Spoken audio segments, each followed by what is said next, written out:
Voltamos aqui com o primeiro dia da Super Semana LGPD aqui da RioSoft. Vamos dar sequência às nossas palestras de hoje. E o Eric, da Hash, está lá esperando já e vai falar um pouquinho sobre Pentest. É o teste de vulnerabilidade e o selo de proteção da Hash. Eric, é com você. Só fazer um comentário? O Eric, o Eric está lá no Rio, só que a Hash também é de São José do Rio Preto, é uma parceira nossa, e o Eric é o diretor comercial, responsável comercial aí. O Eric, obrigado por aceitar também o convite, e vamos para um bate-papo aí sobre TS e na sequência estiver falando junto aí, tá bom? Um abraço, boa palestra. Tá ótimo. Obrigado pela oportunidade aí de palestrar aqui no evento da RioSoft. Falando um pouco qual é a minha experiência, né? Eu trabalhei há mais de 20 anos no mercado de tecnologia, tive como um desafio profissional, né, a massificação aí da certificação digital, que é um dos pilares, né, da segurança da informação, na verdade, um pilar de autenticação e criptografia, e outras experiências de debater profundamente processos como nota fiscal eletrônica, justiça digital, prontuário eletrônico e junta digital. Tá? Então, tive essa oportunidade de trabalhar nesses processos que eram realmente... O pessoal fala muito de transformação digital, parece que a transformação digital nasceu depois da Covid, né? Mas ela já vem há mais de 20 anos no mercado brasileiro e mundial. Então, o mundo está mudando, estou aqui palestrando, trabalhando numa empresa de Rio Preto, né, na Hash, que eu tenho muito orgulho, que é uma tecnologia fabulosa, e o mundo está mudando mais rápido que nunca. Essa frase era antes da Covid, né? Agora muda a uma velocidade maior ainda. Então, estão todos em suas casas, independente de em que país, em que estado você está participando aqui com a gente, isso já é comum, mas não era tão comum assim, né? No início da pandemia. Inclusive, eu tinha um trabalho em São Paulo, eu me deslocava toda semana para São Paulo para trabalhar, e agora não tem essa possibilidade, né, nem essa necessidade. Então, vamos contextualizar um pouco essas mudanças que aconteceram, né, desde o início da Covid. Então, que tem a ver, na verdade, com o nosso tema de Lei Geral de Proteção de Dados. Quais tendências que começaram após a Covid? Então, por exemplo, você está fazendo reuniões por videoconferência, você pode assistir lives profissionais, então, exemplo daqui, e um aumento exponencial aí do e-commerce, né? Para vocês terem uma ideia, o e-commerce nos Estados Unidos demorou 10 anos para chegar em 14,4%, 16%, desculpa, em 8 semanas ele foi para 27%. Então, esse é só um exemplo do desenvolvimento, né, da digitalização nessas 8 semanas aí pós-início do Covid. E, com o aumento da digitalização, o que você tem? Troca de dados pela internet. Então, num momento muito adequado, a LGPD começou a vigorar, né? Então, toda empresa que trabalha na internet ela tem que construir barreiras de compliance, documentais e tecnológicas para poder amparar essa troca de dados. E vou contextualizar um pouco a LGPD para vocês antes de falar aqui sobre o Pentest. Então, como é que foi Todo mundo acha, poxa, agora em 2018 foi criada a LGPD. Não, isso aí veio muito lá de trás, né?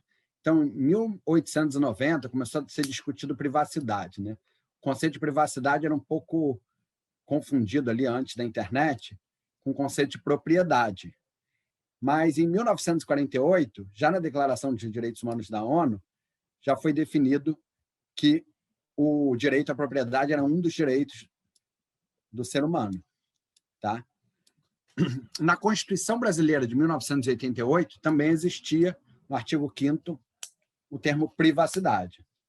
Continuamos, no Código de Defesa do Consumidor de 1990, no artigo 43, você tinha definido como deveria ser o acesso às informações. Tá?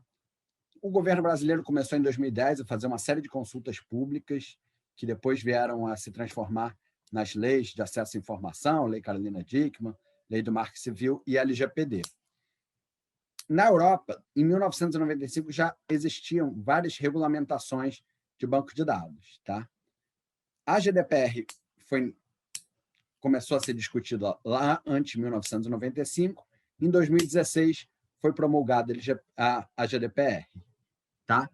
O Brasil veio nessa esteira e fez uma lei muito semelhante à GDPR, então são várias bases legais que a gente tira da GDPR.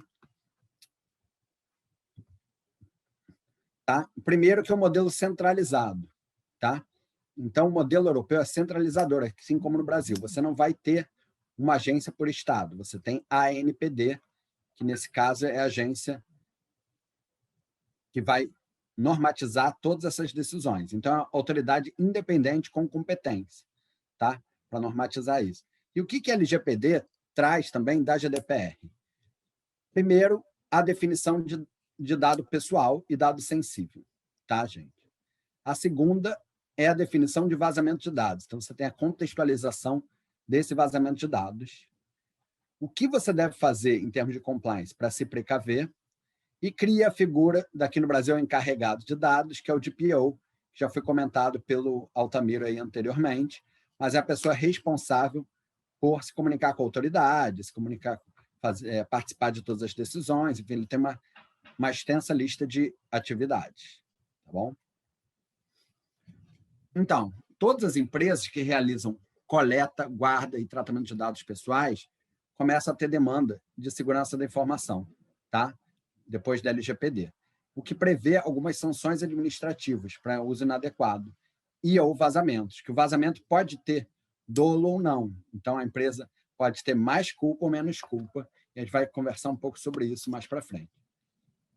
Para evitar prejuízos, são necessárias atitudes preventivas, né? Então, a gente vai falar um pouco sobre o que é vazamento de dados e essas atitudes preventivas. Continuando sobre a LGPD, então, foi criada a LGPD, foram nomeados os representantes da ANPD, que é a Autoridade Nacional de Proteção de Dados, tá? Mas tudo bem, o que isso tem a ver com cibersegurança? Você tem que ter encarregado, você tem que ter compliance, tudo bem. E a cibersegurança, onde vem? No artigo 46, está escrito que todos os agentes de tratamento devem adotar medidas de segurança técnicas e administrativas aptas a proteger dados pessoais de acesso. Então, está estipulado no artigo 46 que deve existir medidas técnicas e administrativas. No artigo 47, também cita que o agente de tratamento deve garantir a segurança da informação prevista nessa lei. Então, não cabe nenhum tipo de argumentação, não fiz esse investimento porque eu achava que não era necessário, porque eu não conhecia, enfim. E quais são as sanções previstas? Tá? As sanções previstas são advertência, aplicação de multa de até 50 milhões, uma multa de 2% do faturamento, e todo mundo acha que o pior cenário é a multa, né? Mas existe o cenário de suspensão das atividades. Tá? E quando isso vai ser iniciado? Em 1º de agosto de 2021. Então, estamos aí há 3 meses do início das multas da LGPD, e não só multas, né? Das demais sanções. Tá, tudo bem. Então, talvez eu decida, né, não investir muito em segurança da informação, porque aquela multa ali eu considero de baixo risco, minha empresa não é tão robusta para investir nesse tipo de coisa, mas qual o risco que você tem? Então, tem algumas estatísticas aí de um estudo de 2007 da Cisco, mas a mais que eu acho mais relevante é essa. 38% das empresas reduziram mais de 20% sua receita. Então, temos alguns executivos, empresários aqui participando, né? O que isso quer dizer? Isso quer dizer que se você tem uma margem de 25% da sua receita, depois do imposto, depois de tudo, se você tiver 20% de diminuição da sua receita, você fica com uma margem de 6%. Então, isso aí é muito importante. Independente da multa e das sanções, você vai ter alguns usuários que 38% perderam 20% dos seus clientes. Imagina, você perder 20% dos seus clientes por falta de confiança desse cliente na sua marca e nas suas operações. Tá? Vou mostrar em seguida um slide que tem algumas empresas aí. E o que as empresas têm em comum? Então, você tem aqui, você tem uma corretora de digital currency, você tem algumas outras empresas de internet, você tem a Norton Networks, que é uma empresa de telecom muito grande. O que elas têm em comum? Elas têm em comum que elas faliram depois de um vazamento de dados. Tá? Então, isso é muito interessante que você olha assim e fala, me lembro dessa empresa, o que aconteceu com ela? Ela perdeu faturamento, aí, lucratividade, depois de um vazamento de dados. E é muito difícil você recuperar esses clientes que te abandonaram depois de um vazamento. Tá? Vou falar também um pouco sobre o estudo da IBM. Então, ele traz alguns dados que eu vou descrever aqui. Por exemplo, a gente está falando muito da indústria de saúde, né? O custo de um vazamento na indústria de saúde é de 7,13 milhões de dólares. O custo, a média do custo mundial, tá, gente? Com um aumento de 10% de 2020 em relação a 2010. Tá? 80% dos vazamentos eles trouxeram informações pessoais. O que isso quer dizer? Com custo médio de 150 dólares por registro. Tá? E tem um custo de 5,52 milhões de dólares para empresas com mais de 25 mil funcionários. Então, é realmente um custo bastante grande.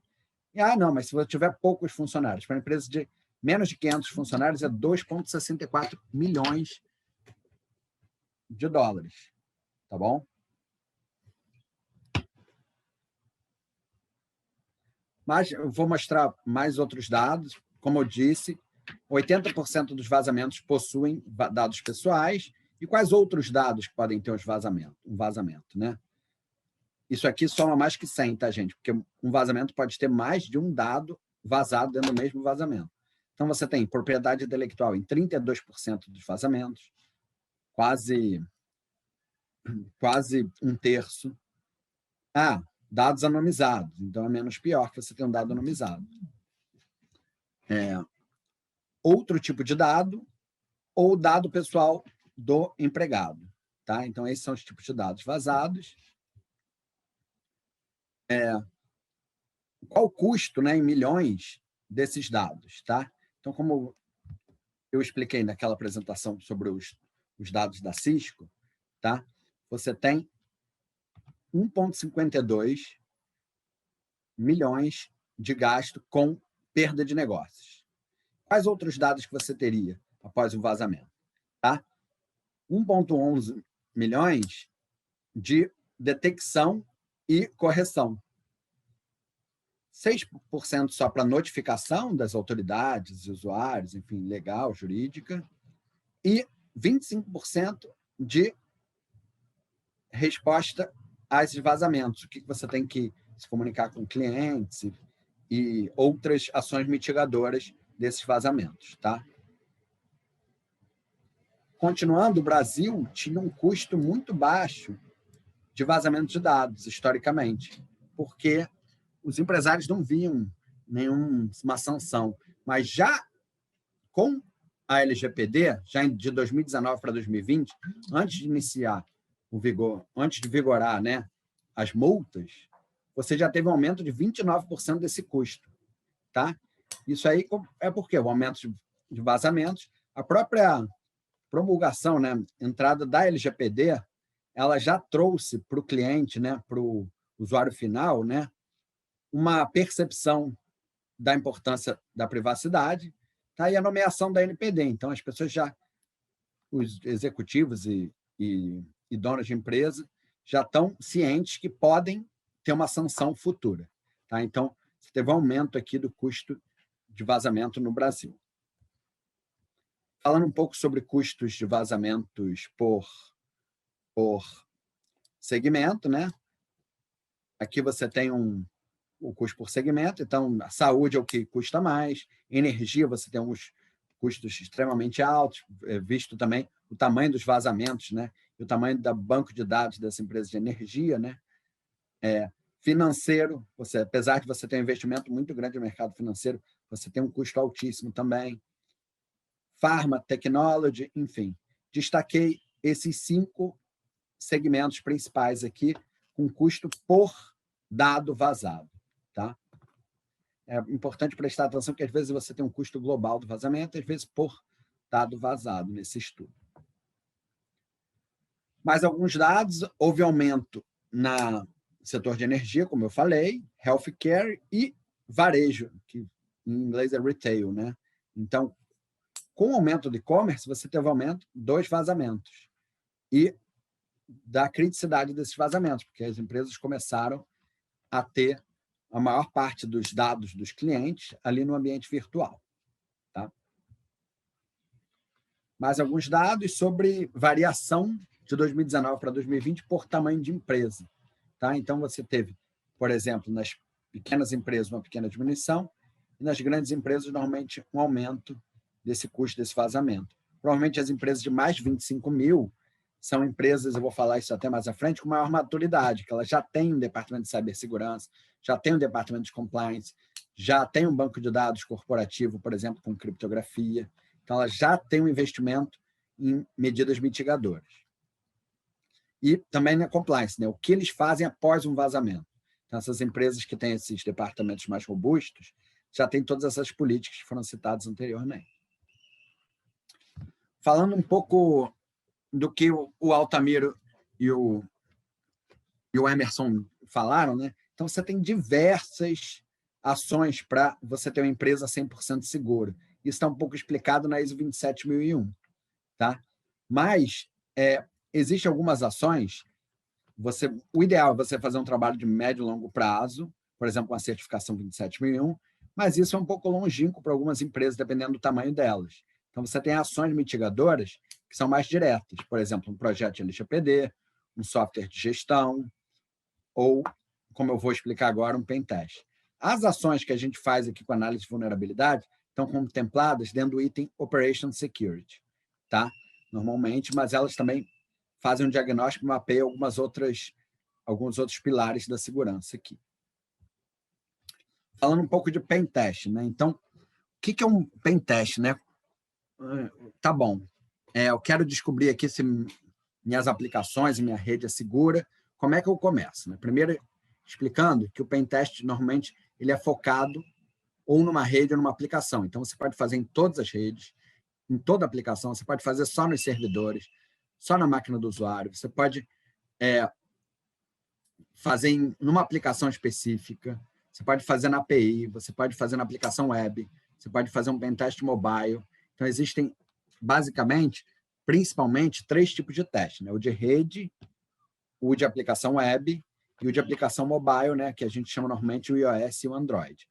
Também existem outros testes, por exemplo, para IoT e outras tecnologias que a gente não vai abordar aqui nesse momento. Tá? Dentro desses tipos de teste, você tem modelos de teste. Então, o primeiro modelo de teste é aquele que você vê normalmente em filme. Né? O cara não tem informação nenhuma da rede e ele acessa a rede ali porque a rede tem algum mecanismo de proteção fraco. Então, o maior esforço dele é para acessar a rede, tá? E depois ele consegue navegar. Isso é o mais abordado em filmes, Hollywood, filmes alguns tiveram a oportunidade de ver, né? Firewall, alguns filmes de Hollywood. Mas, também, como já explicado, um dos maiores riscos é um usuário que já foi da empresa. Então, um funcionário, um ex-funcionário, um fornecedor, um cliente, que já teve acesso à sua rede. E, para você fazer o teste Black Box, você gasta muito esforço para entrar na rede. E, normalmente, esse desafio, quando você trabalha em engenharia social, ou você tem um atacante, né, que é a nomenclatura, interno, esse cara não tem que fazer isso. Tá? Então, o melhor custo-benefício que a gente vê no pentest é o pentest Gray Box, onde a gente ganha algumas credenciais, tá, para acesso, faz parte também de ataque Black Box, mas a gente ganha algumas credenciais para verificar se o sistema tem as suas regras de negócio, seus mecanismos de segurança. Você não pode fazer um ataque lateral, ou se você não pode, por exemplo, existir uma aplicação de um grande cliente que você poderia sair de usuário normal para administrador e ter acesso, por exemplo, a algumas informações financeiras da aplicação que deveriam ser restritas. Tá? O outro tipo de pentest é o pentest white box. O que é o pentest white box? É quando você tem acesso total, inclusive ao código e às vulnerabilidades já conhecidas pelo cliente. Tá? Esse pentest é mais raro porque você tem que conhecer a aplicação, as regras de negócio da aplicação. Em última instância, você tem que fazer até um hands-on ali, porque você tem que ter acesso ao código. E isso não é tão comum, nem muito adequado em alguns casos. Tá? falando um pouco sobre o pentest que a gente executa, né? A gente tem uma metodologia exclusiva de testes, tá? Que conta com os testes da OASP Top 10, 25 CWE e 25 CVE. O que é o OASP, CWE e CVE? São institutos, né? Organizações, fundações mundiais que levantam essas vulnerabilidades. Então, qualquer usuário de informática, né, que mapear uma vulnerabilidade, seja num software, numa aplicação, uma plataforma, ele pode enviar essa vulnerabilidade para essas fundações, para essas organizações, que ratificam que isso realmente é uma vulnerabilidade e publicam nessas listas. Além disso, a gente tem mais de, incluindo esses, desculpa, nós temos mais de 125 testes trabalhados pela nossa equipe, né? Então, por exemplo, o que é o ASP, né? O ASP, por exemplo, é uma fundação, tá, que trabalha para melhorar a segurança dos softwares e a partir de uma comunidade open source, como eu digo, são vários profissionais do mundo que fazem essa triagem de vulnerabilidades que podem ser encaminhadas por qualquer usuário, tá? Inclusive, eles têm um chapter que se fala, né, que é um grupo de trabalho em São Paulo, tá?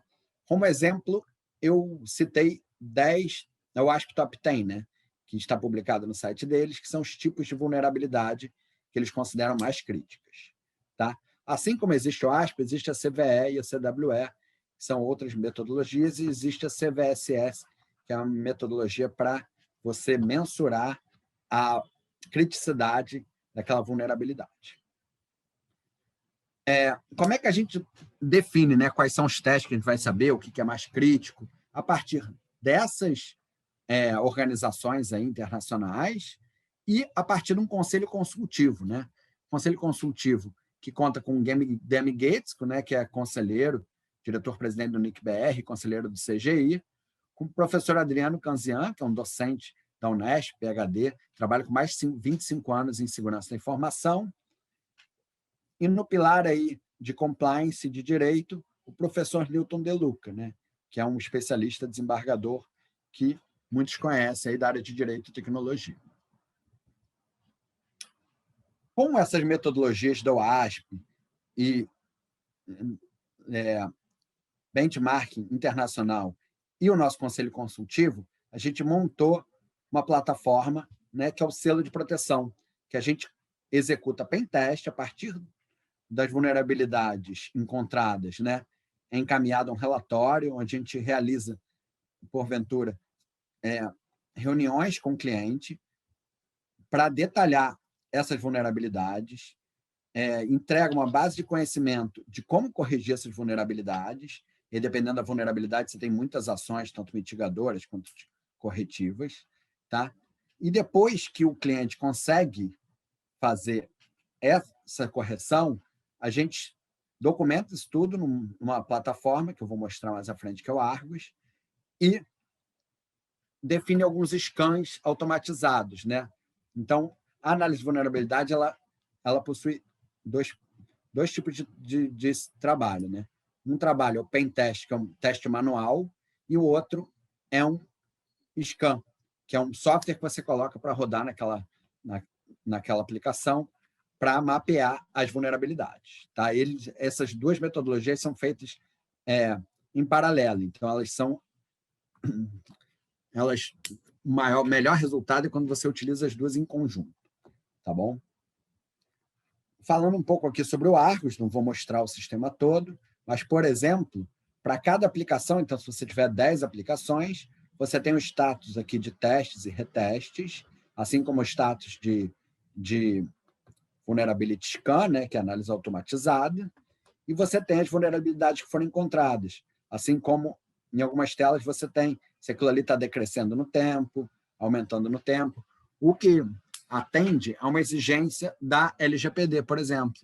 A LGPD ela pede o que se chama em inglês de accountability, né? Que é a prestação de contas. Assim, quais são as ações mitigadoras que você teve caso você tenha um vazamento, né? Se for provado que você tinha políticas de compliance, por exemplo, e ações mitigadoras, por exemplo, um pentest, que você estava se esforçando para adequar aquela aplicação e que o nível de vulnerabilidade daquela aplicação estava melhorando, então você pode ter uma melhor comunicação com o mercado, menos dados vazados e até mais agilidade de diagnóstico daquele vazamento, né? Um dado que eu não falei da pesquisa da IBM, por exemplo, é que o tempo médio para você descobrir um vazamento não é de 2,8 horas nem 28 dias, né? Normalmente são 280 dias que você leva para descobrir que os seus dados vazaram. Então, não é uma coisa, pode ser um risco oculto para os executivos, né? Desde executivos de uma grande empresa, tá? Que estão querendo fazer um lançamento de novo produto e podem ser surpreendidos, quanto de pequenas empresas, né? Você é de uma startup, de uma empresa pequena, você está negociando um contrato grande, sai uma vulnerabilidade, você perde a confiança, tanto dos seus clientes quanto dos seus fornecedores. Então, depois que você passa por todo esse processo de adequação das vulnerabilidades, você consegue colocar um selo da hash no seu site. E o que esse selo conta, né, para o seu usuário? Que você é uma empresa que está se preocupando com a segurança. Adicionalmente, você clicando nesse selo, você tem um hash, né, que é um mecanismo de integridade, para ver que aquele selo ali realmente foi entregue para aquela empresa. E você tem a razão social da sua empresa, o CNPJ e a aplicação que foi testada, assim como a validade daqueles testes, tá? Então, você tem todas essas informações para tangibilizar para o usuário. Então, por exemplo, eu, quando vou aqui fazer uma compra de e-commerce, normalmente eu uso a Amazon, Mercado Livre, no caso de supermercados, eu uso Pão de Açúcar ou Zona Sul, eu fico na dúvida, qual nível de segurança que essa aplicação tem? Ainda mais agora eu trabalhando no mercado de segurança. Poxa, não, se tiver um vazamento, eu sei. Não, pode ter tido um vazamento há menos de 280 dias e que ninguém saiba ainda, né? Os dados já estão sendo vendidos e qual o nível de segurança? Então, esse selo tangibiliza esse esforço de segurança. Tá, pessoal? Então, voltando um pouco, né? A gente tem uma metodologia de sucesso validada por um conselho técnico consultivo, uma equipe, né, de profissionais de pentest altamente treinada e tem um conhecimento prático, né, o acadêmico, e as certificações de segurança, que são inúmeras, tá? Por trás disso tudo, né, a gente tem uma base de conhecimento dentro de um sistema de gerenciamento de ativos e vulnerabilidades e tem também integrado uma automação desses testes, tá? Para quê? Você entregando isso numa reunião técnica para o cliente, ele vai saber todas as vulnerabilidades, a melhor prática para corrigir essas vulnerabilidades, inclusive tem um suporte da hash para corrigir essas vulnerabilidades. E quando falo em suporte, em todo momento tem que ressaltar que isso não é um suporte hands-on, né? É um suporte de orientação. Em momento nenhum, a gente vai mexer no seu código, na sua plataforma, ou mesmo participar de contratação de ferramenta para melhorar a sua segurança, tá? Com isso tudo, você vai ter acesso, por exemplo, você testou o sistema 1, que é muito semelhante com um segundo sistema. No momento que você recebe o relatório de vulnerabilidade do sistema 1, já tem todas as adequações no cabeçalho, na criptografia, melhoria de senha, enfim, todas aquelas melhorias, com isso documentado, comentado e de onde a gente tirou aquele dado. Então, vai ter... a gente não vai efetivamente vazar o seu dado, né, ter acesso ao seu dado, mas a gente vai provar que a gente teve acesso para conseguir o seu dado, por meio de print screen das telas, enfim, bem detalhado. Com isso, você tem a melhoria na curva de aprendizado da sua equipe de segurança. Então, para a empresa média, para você ter uma segurança da informação, você tem que, obviamente, contratar um profissional de segurança da informação, né? E depois, esse profissional de informação tem que aprender um pouco do seu negócio. E você também tem que, esse profissional de informações, ele tem que ensinar as melhores práticas, muitas vezes, para os desenvolvedores, né? Então, com essa documentação extensa do Argus, você consegue melhorar essa curva de aprendizado. Então, tudo bem, estou pensando em fazer uma equipe de segurança da informação. Poxa, primeiro eu vou pegar essa equipe de desenvolvimento e a pessoa que eu contratei, vamos participar de um pentest, que a partir dessa documentação, eles vão ter um aprendizado. E tudo isso tangibilizado em cima do selo da hash. Tá?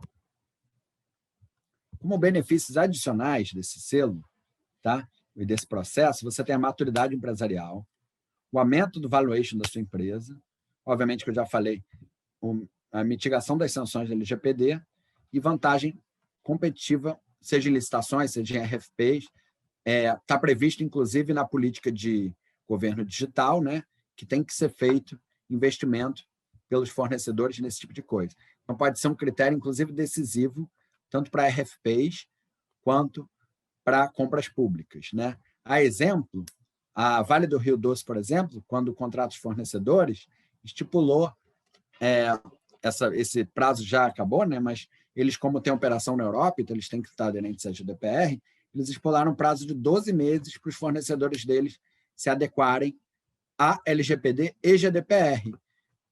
E se adequando ao LGPD, você já está em 90% ali na adequação da GDPR, porque a LGPD foi construída com base, né? Opa, desculpa. A LGPD foi construída com base na GDPR, tá? Aqui um pouco dos clientes que já conhecem nosso trabalho, tá? A gente está tendo um relatório, um resultado expressivo. Inclusive, a gente tem o orgulho, né? Nenhuma dessas aplicações que a gente testou, né? A gente encontrou 0 de falhas, então a gente sempre conseguiu agregar alguma coisa de segurança nas aplicações, tá? Estou à disposição aí para a gente conversar um pouco e tirar dúvidas sobre esse assunto, tá, pessoal? Eu acabei apresentando um pouco rápido aqui, mas agora a gente bate um papo. Tem alguma pergunta aqui? Ah, tá bom.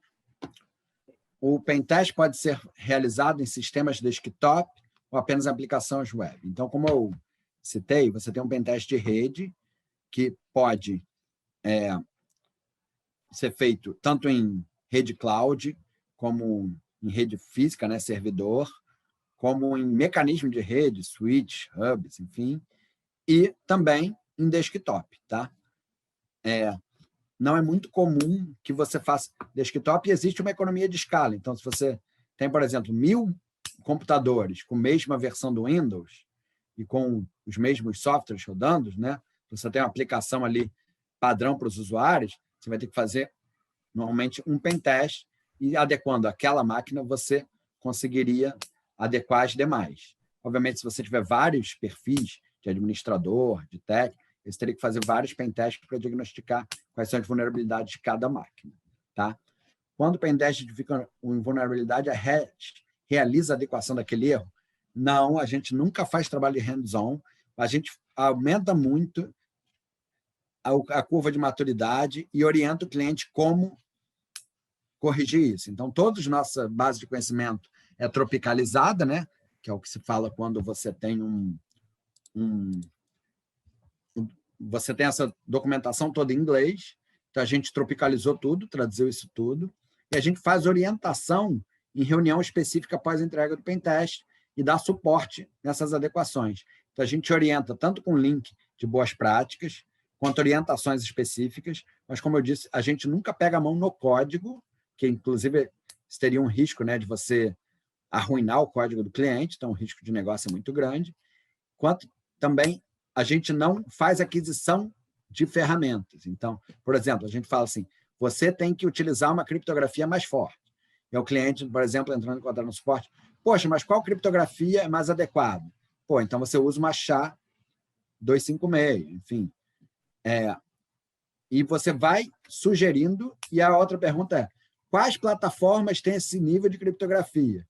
E a gente, obviamente, hoje em dia, qualquer um usando o Google, mas a gente tem estudiosos aqui para falar diversas ferramentas, como estas, por exemplo. Então, no caso de fazer uma aquisição de uma ferramenta que você queira que tenha criptografia, você coloca como um dos itens a criptografia mais adequada, tá? E, como outro item, você pode linkar que talvez alguns fornecedores já tenham essa criptografia. Mas é importante, além de você comprar uma plataforma, um software que tem criptografia, você tem que configurar essa criptografia corretamente. Então, todo esse de orientação, todo tipo de orientação a gente dá também. Eu não sei se tem mais dúvidas, acho que eu respondi. Altamiro, a gente tem conversado um pouco, você tem alguma dúvida específica aí para a gente contextualizar? Você, há uns dias atrás, conversando, você me falou do selo Hash, vocês também iriam fazer esse produto mais standard, a um custo menor. Como é que está esse projeto da Hash? Como é que vocês estão pensando nisso no futuro aí? Porque a gente está percebendo que pequenos players, pequenas empresas vão entrar no mercado de e-commerce, né? Entrar no mercado de e-commerce, onde vai estar dinheiro rolando aí com uma certa quantidade, sem ter uma segurança, sem ter um teste, é complicado para quem vai atuar nesse mercado, né? Então, eu queria que você me falasse um pouco sobre isso. Então, atualmente a gente tem projetos personalizados, né, que é o Pentest para o cliente, e tem o selo web da Hash, né? O selo web da Hash, ele é atualmente um pentest completo, mais todo aquele hall de scans.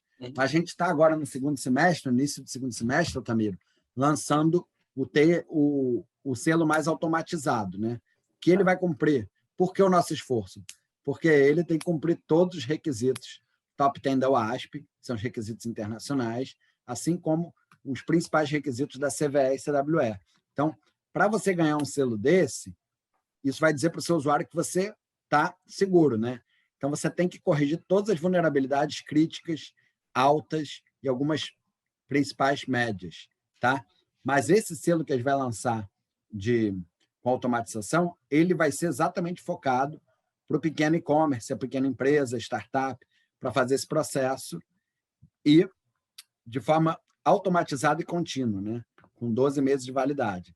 Então, é importante destacar também que não é todo software que você utiliza que você tem que fazer um pen test. Então, se você vai fazer uma aplicação, né? Tem uma questão que entrou aqui, que eu tenho e-commerce e quero realizar um pen test no meu site, também validar meu sistema de venda. Tá?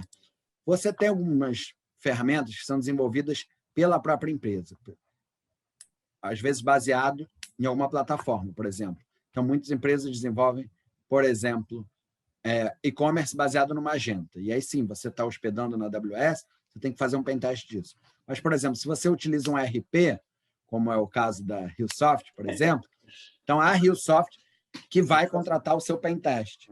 Entendeu? Não é. Você vai exigir, é uma fase do processo de adequação da LGPD, você exigir dos seus fornecedores que estejam adequados, tanto em compliance, em práticas e políticas, quanto tecnologicamente a rede, né, e as aplicações. Então, no caso você comprar por exemplo, você está usando um RP da RioSoft, a RioSoft vai ter a necessidade de fazer um pentest nessa aplicação para conseguir que ela seja o mais segura possível, né? Eu sei que já tem uma segurança, enfim, mas o pentest traz essa segurança da segurança, né? Essa comodidade aí de um terceiro de confiança verificar a fragilidade do seu software, tá? Então, para cada aplicação que você desenvolve, a gente sugere fazer um pentest, sim. Obviamente que você tem aquele ganho do grau de maturidade, né? Quando você começa a verificar que você desenvolve tudo com a mesma linguagem ou na mesma plataforma, você começa a verificar algumas vulnerabilidades, você já pode corrigir nas demais aplicações também. Tá? Estamos lançando agora, no segundo semestre, Altamiro, o selo para pequenas e médias empresas, que é um selo que vai ter todo um lançamento aí. Obviamente, a gente vai chamar a Microsoft no momento do lançamento. Claro. E queria contextualizar também que esse produto vai muito de... Pode falar, desculpa. Eu estou atento a esse produto de vocês, porque ele vai bem de encontro que a gente está fazendo no LGPD Advance, que é essa oferta de produtos para tentar massificar a LGPD, né? As ferramentas da LGPD. Lá atrás a gente tinha uma brincadeira que assim, algumas empresas trabalham num garimpando, e nós, RioSoft, nós somos a empresa que fornece ferramenta. Então, esse é o nosso desafio, fornecer ferramentas no mercado. Então, essa é uma ideia que a gente tem aí, e é por isso que a gente está junto com a Hash, junto com a Oracle, pensando nesse projeto. É importante contextualizar também, a Hash participou também de alguns projetos de compliance, né? Mas é uma pegada um pouco diferente da RioSoft, porque a gente faz muito o projeto inteiro, né? E vocês estão numa proposta de entregar as ferramentas aí fabulosa. É importante ressaltar que algumas empresas não têm visibilidade dos próprios ativos. Então, algumas empresas, ao contratar o projeto de compliance, não sabiam que deveriam fazer pentest. E depois, com esse mapeamento desses ativos aí, né? E dos dados que estão dentro de cada ativo, então, cada rede, cada software, cada plataforma é um ativo, né? E você vai diagnosticando ali, vai ter um diagnóstico que onde tem dado sensível, onde tem dado de cliente, onde é dado de empresa, enfim. Depois desse mapeamento, e aí chegar na conclusão que vai ter que ser realizado o pentest. Então, existe toda uma cadeia de maturidade nas empresas, onde, como eu já falei, bancos e grandes instituições financeiras, ele já tem uma equipe de segurança da informação, de compliance, ele tem Red Team, Blue Team, tem várias denominações, eles têm uma equipe bastante parruda. Você vai diminuindo o tamanho da empresa e vai saindo do segmento financeiro, você tem menos cultura disso. Então, você iniciar exatamente pelo mais simples, aí citando um pouco o Pareto, né? Trabalhando 20% ali do projeto, você consegue mitigar 80% dos riscos, né? E, no momento que você tiver esse mapeamento de ativos, você vai poder escolher, aí por um projeto de compliance, de mapeamento, você vai poder escolher qual o software mais importante para você fazer compliance. Entendeu? Qual software que tem o salário do pessoal? Qual software que tem um relacionamento ali com...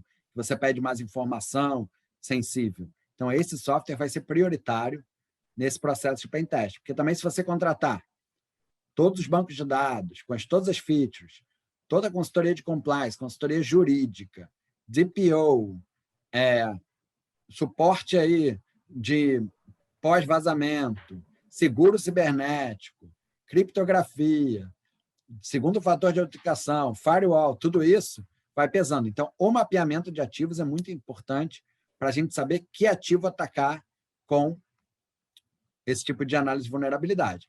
Obviamente, você tem outras empresas da nova século, né? As startups, empresas fintechs, empresas de serviço, você já sabe que se você tem uma plataforma ali que é responsável por 99% das interações com o usuário, aí você já pode, uma empresa que tem 10 desenvolvedores, né? E uma plataforma central que faz toda a troca de informações. Aí faz sentido você começar com um pentest e fazer também um projeto de compliance, mas aí você já sabe que todos os ativos, todas as informações sensíveis estão naquele ativo ali, que é aquela plataforma que é a principal da empresa. Então, para esse foco de pequena empresa que faz e-commerce, ou fintech, ou uma startup, a gente já sabe que o pentest pode ser o primeiro passo, de repente.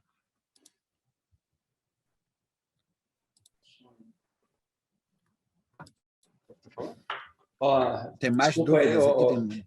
Eric, o pessoal está perguntando se a gente vai disponibilizar essas palestras, essas informações. Então, só para deixar claro, isso vai estar lá no LGPD Advance, quando tiver fornecer para o Eric também colocar nas redes dele, a parte da palestra dele, e tudo isso também vai estar no YouTube. Quanto ao e-book, também estão perguntando, isso no final do evento, a gente vai disponibilizar também lá no LGPD Advance, né? Vai estar dentro do LGPD Advance, você pode retirar lá, vai ter uma senha para você retirar ele, que depois ele vai para a área de produto e ele vai ter seu preço lá, com outros acessórios que vão ser acrescidos nessas ferramentas aí. Tá? Eric, tem mais alguma coisa aí? Tem mais duas perguntas aqui. Tá? É possível afirmar que o Ministério da Saúde tivesse realizado o pentest dos seus sistemas, os dados poderiam não ter vazado? Tá? O vazamento de dados, como eu expliquei, ele depende de alguns investimentos. Então, você fazer um pentest, eu acho a primeira coisa. Se você tem uma aplicação, principalmente web, né, de troca de dados sensíveis, ou mesmo que APIs que se comunicam, você tem que fazer um pentest. Mas os dados do Ministério da Saúde poderiam ter vazados também por uma engenharia social. Então, você utilizar, por exemplo, um banco de dados Oracle, né, com a criptografia aí, ponto de ponta do mercado e com regras de autenticação. Mas você tem, por exemplo, você teve um profissional de saúde que colocou, se eu não me engano, no GitHub os dados para troca de dados. Então, isso aí é uma coisa que a tecnologia não ia proteger, porque foi o responsável por acessar os dados, tinha uma política de acesso, de autenticação, ele decidiu colocar os dados ali para fins de pesquisa. Então, foi um erro humano. Isso aí se mitiga, normalmente, além dos investimentos de tecnologia, também com documentos administrativos. Quando você contrata um funcionário, ele tem que ler a política de privacidade da empresa e assinar, com conscientização. Então, você tem algumas empresas que fazem essas conscientizações, engajamento, os seus funcionários participarem do treinamento. Obviamente que o executivo ali da liderança da empresa vai ter que ter muito mais treinamento e engajamento do que a pessoa da ponta. Tá? Mas, por exemplo, todos os profissionais de informática que têm acesso a banco de dados com dados sensíveis, né, eles têm que ter esse treinamento muito forte, tem que ter esse conceito da privacidade aí muito forte. A outra pergunta é, existe algum software padrão para um pentest inicial? Então, existem scan vulnerability de diferentes qualidades e alguns que até sem custo. Tá? Mas, exatamente, como é que você vai fazer esse diagnóstico? Hoje em dia, no Google, no GitHub, você consegue muitas informações. Mas você vai estudar isso e, exatamente, a gente treina a nossa equipe, tem todo aquele comitê técnico consultivo para exatamente te prover essa melhor informação sobre que software utilizar, que momento utilizar. E a gente teve uma avaliação muito criteriosa, onde a gente usa alguns softwares desses, 2 softwares, para fazer esse tipo de teste. Então, o pessoal daqui estudou vários meses para fazer a contratação do melhor software, com o melhor custo-benefício, para atender aí essa automação, né, de análise de vulnerabilidade. Mas existe, sim, algumas opções com custo baixo na internet. Agora, você vai ter toda a curva de aprendizado que talvez você fique 2 anos estudando aí para chegar a algum resultado que a gente chegaria em uma semana. Já consegui responder aqui as demais. Né? Acho que eram só essas 2, Otamiro.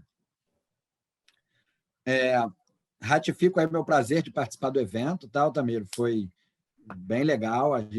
Tive a oportunidade de ver a palestra inicial e a da Oracle também. Então, é importante, como eu mostrei um pouco daquele quadro da ISO 27001, saber que são várias ações que você pode fazer.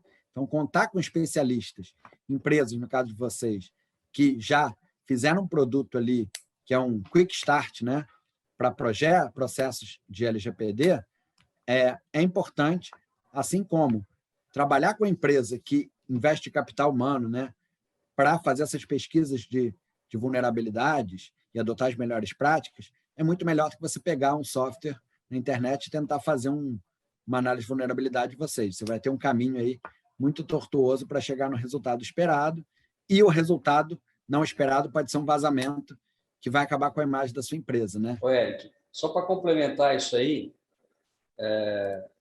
falando aqui, a pessoa que vai tentar pesquisar alguma coisa, para fazer um teste desse, para testar as vulnerabilidades, ficar martelando, vamos dizer o termo aí popular, para você identificar vulnerabilidades, vai ser um tempo tão valioso que você poderia estar ganhando isso, né, e estar usando esse tempo de forma mais produtiva em outras áreas, desenvolvendo uma nova ferramenta, um novo ganho, porque é mais ou menos como querer fazer pneu, fazer rodas, coisas que já tem pronta, quer dizer, as indústrias hoje já fazem isso, ou seja, o que está pronto, você vai lá, pega, está pronto, pega aquele produto seriado, que certamente sai muito mais em conta, está muito mais testado e trabalhado, do que começar algo do zero. A gente está aí há 31 anos no mercado,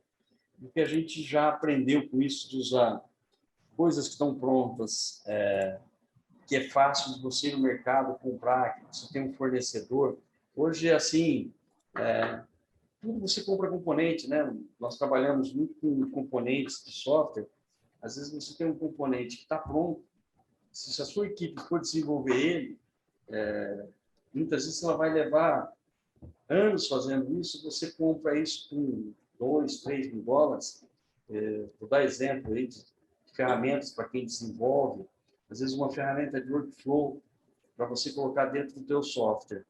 É claro que depois você vai ter que adequar ela, mas você desenvolver toda uma ferramenta de workflow para colocar um RP, um software interno, sendo que existe componentes pronto no mercado, é muito mais vantajoso comprar esse componente, comprar essa coisa. É a mesma coisa que o Pentest. A experiência, o conhecimento, a credibilidade que uma hash tem no mercado nacional e internacional, você arriscar, acho que não vale a pena. E sem contar aquilo que você comentou, que eu acho que é o mais importante, que é o risco. É você ter todo o esforço, fazer, coloquei no mercado. Bom, aí vem a vulnerabilidade, o risco que alguém viola o seu sistema, a sua rede, e tudo que você fez, você vai perder. Então, eu acho que, assim, cada especialista na sua área, e vamos tocar.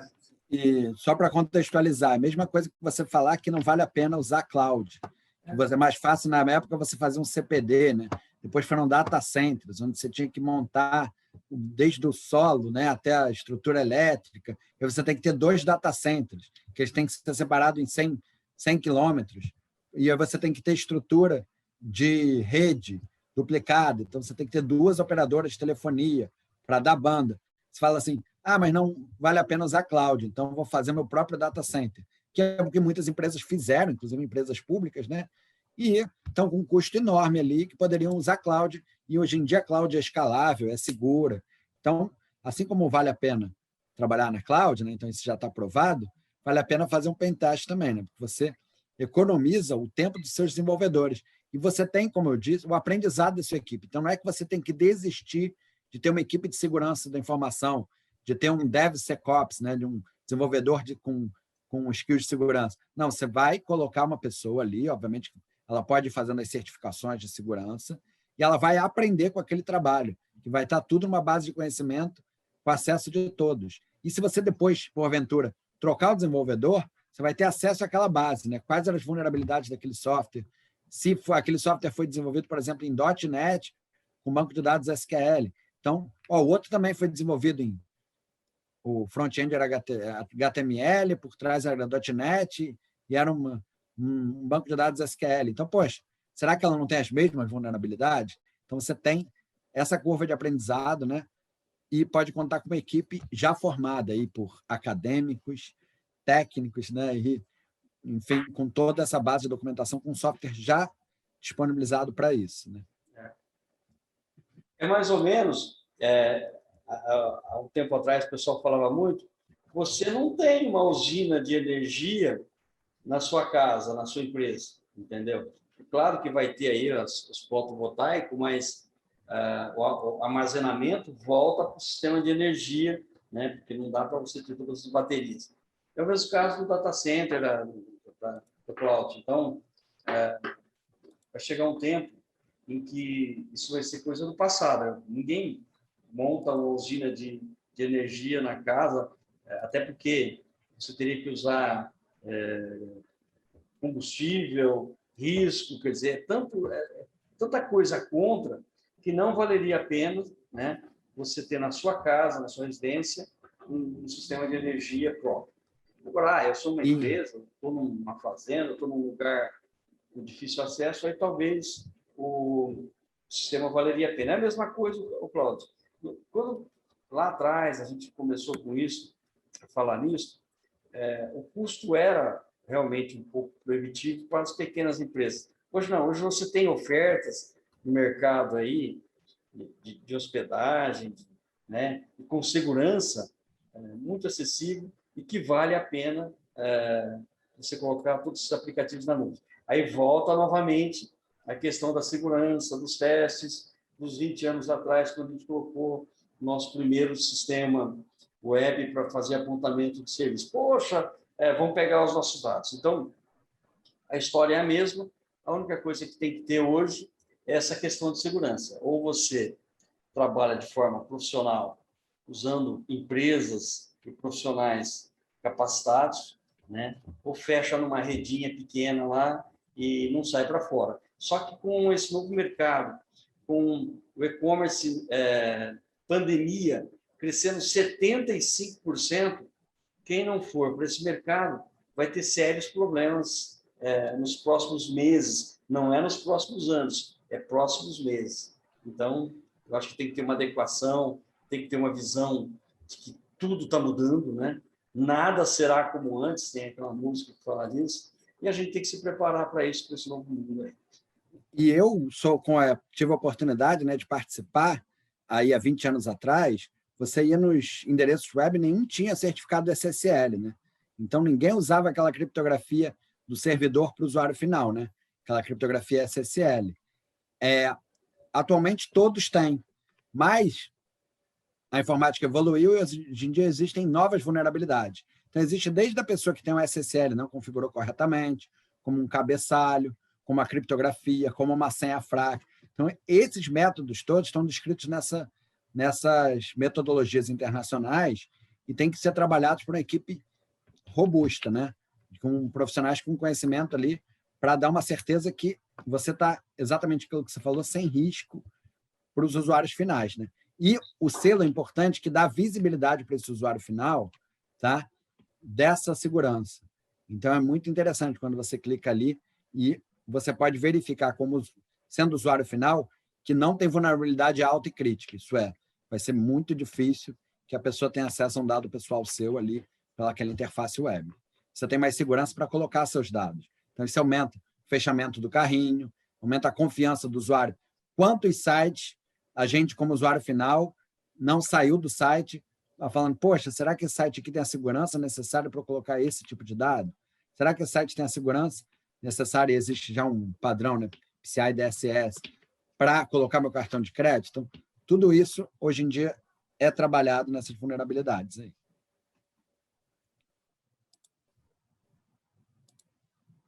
Gente, mais alguma pergunta? Alguém tem mais alguma pergunta para fazer? Amanhã a gente continua. Amanhã a gente vai muito mais no como fazer, né? A Lola vai estar aí com a gente amanhã. Dr. Rodrigo. Amanhã tem Luiz Afonso. Quem tem mais amanhã, Lola? O Diogo Campos também. Amanhã a minha assistente aqui, a minha co-diretora aqui, está falando que é para olhar para a câmera, tá? Agradeço ela aí. Amanhã a gente vai ter a parte de projeto, de design. Vai ser muito bacana essa última palestra aí. Vai ser show de bola. Ela vale a pena. E Altamiro, só para lembrar os profissionais de informática, quem for curioso, quiser ir no blog da Hash, a gente tem publicações sobre vulnerabilidades, falhas, melhores práticas. E é sempre interessante, né? Por mais que você contrate um pentest, você sempre aprender, né? Você está sempre se desenvolvendo, aumentando sua curva de maturidade, né? De aprendizado. Isso aí é o dia a dia. O profissional moderno tem que se preparar para isso, seja lendo um pouco de LGPD, fazendo um curso, né? Mas sempre contar com os especialistas aí para tratar cada ponto desses. A gente sabe que a gente fez a escolha certa, a Hash é a referência do mercado. E queria te agradecer a diretoria, a Adriana, o pessoal todo que apoiou esse evento. Obrigado a todos. O Emerson, da Oracle também, que nos ajudou, o Álvaro. E obrigado. E vamos nos encontrar em outros eventos aí. E vamos lutar pela LGPD e fornecer coisas boas e baratas para o mercado. Obrigado, Eric. Deixa eu despedir aqui. Opa! Obrigado, Valeu, um abração. Valeu. Tchau, tchau. Obrigada, Eric. E esse foi o primeiro dia da Super Semana LGPD aqui na RioSoft. Isso aí. Direto da Sala Brasil, só para que vocês saibam, então a gente está, essa bandeira do Brasil aqui atrás, é porque a gente está numa sala de reunião que chama Sala Brasil, a gente tem várias salas de reunião. Essa é a Sala Brasil. Obrigado por nos acompanharem até aqui. Esperamos nos ver amanhã. O e-book vai estar disponível depois do evento. entre lá na LGPD Advance, vai ter uma senhazinha, a gente vai mandar uma senhazinha para vocês. Outra coisa que eu ia falar, todos os vídeos também serão disponibilizados do primeiro dia. Os outros vão estar lá em infoproduto, lá no Hotmart, nas plataformas de vendas e na LGPD Advance. Quem ainda não se inscreveu, para amanhã e para quinta-feira, se inscreva. O Alexandre, que é o nosso diretor de imagens, aí já deve ter colocado aqui no chat novamente. Qualquer coisa, só mandar um e-mail.